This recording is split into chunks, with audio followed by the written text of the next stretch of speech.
Chipotle is on a sad decline, but it's not in the way you think. Yes, their revenue and profitability is surging, but this unfortunately isn't the full story. Long-time customers are complaining that the Chipotle they once loved is turning into just another money-hungry food chain. Prices are soaring, all while portions are being cut. And this is sadly only the beginning of their transformation. The restaurant chain is becoming completely unrecognizable from what it once was. What's happening to Chipotle? Well, the company's rollercoaster history tells you everything you need to know about their future. Chipotle was never meant to become anything close to what it became. In 1993, traditionally trained chef Steve Ellis needed to make some additional money in order to fund his dream of starting a fine dining restaurant. Inspired by his time in San Francisco's famous Mission District, he had an idea: Mexican food that was 1. Simple, 2. Quality, 3. Affordable.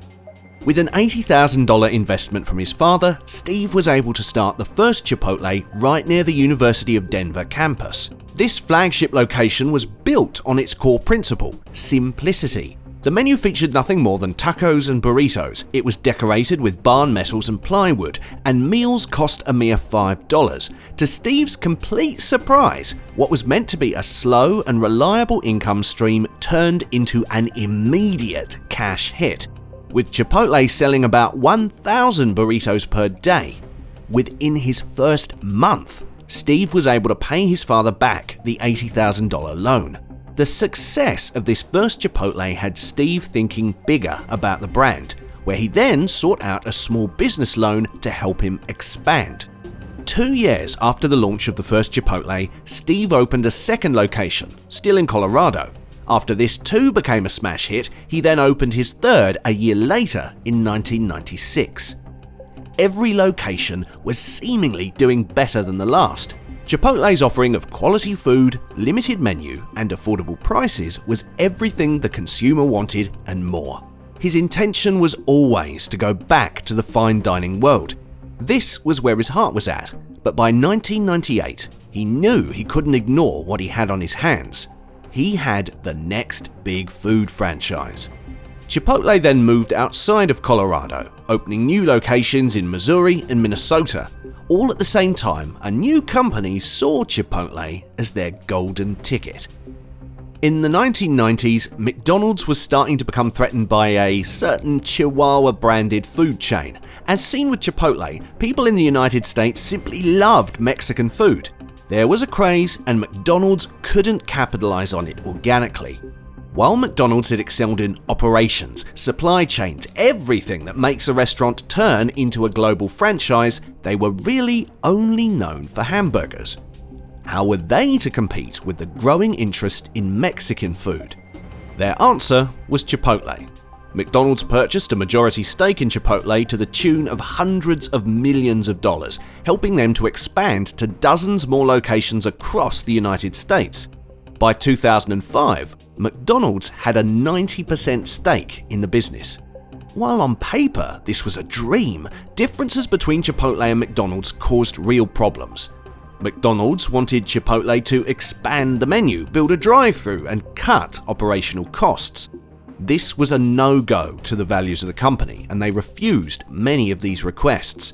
By 2006, Chipotle was at 500 locations, but this growth wasn't enough for a frustrated McDonald's. When Chipotle went public that year, McDonald's sold their entire stake in the company, citing that they wanted to be 100% focused on McDonald's.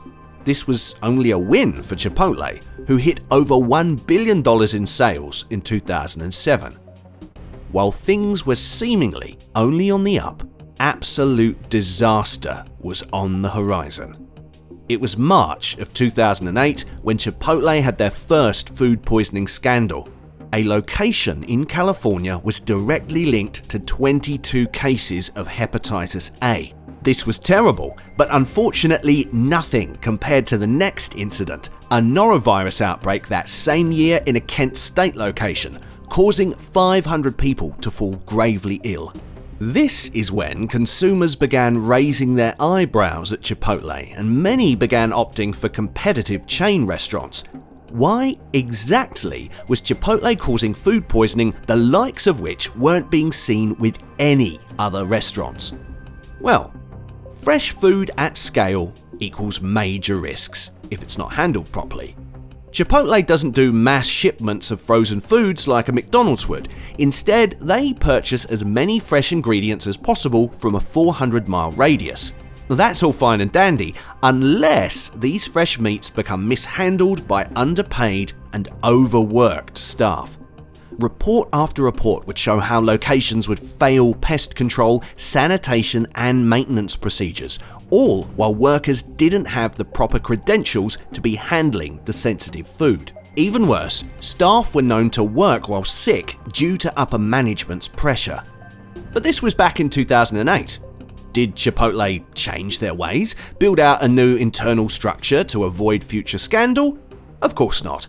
Fast forward to 2015, 6 different Chipotle-linked outbreaks occurred in a mere 6-month span, these being E. coli outbreaks and norovirus outbreaks. It became such a widespread scandal that the CEO of Chipotle appeared on the Today Show to try to apologize and explain for their mess. They went on a PR tour, telling the public that Chipotle was food with integrity. But none of this mattered. The company was reporting that profits had fallen by 95% as a result of the food poisoning scandals. Unbelievably, it only got worse. 2017 and 2018 saw more Chipotle-linked outbreaks of E. coli and norovirus. It got so bad that in 2020, the Justice Department issued the largest fine ever in a food safety case to Chipotle to the tune of $25 million. The suit claimed that most of this could have been avoided if not for sick employees being forced and pressured to work despite illnesses. Many people could have forgiven Chipotle for all these scandals. As unbelievable as that sounds, food that is quality and affordable is hard to come by. And former employees have come out in recent years saying that cleanliness standards are now upheld. They had repaired their public image, only to then damage it once more.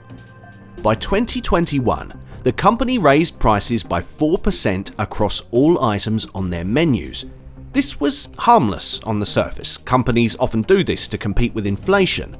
But the internet sleuths, as well as former employees, came out to tell the truth about the new Chipotle. Values are being left behind in the name of revenue. Digital sales account for over 20% of the company's revenue, and location managers are evaluated on their ability to spend less on ingredients while keeping profits high. The claim made by former employees on Reddit is that when you order through mobile delivery, odds are high that you're going to receive portions below what's deserved. This is because employees don't have to deal with the customer glare that's received with an in-person order, so they can get away with giving less food.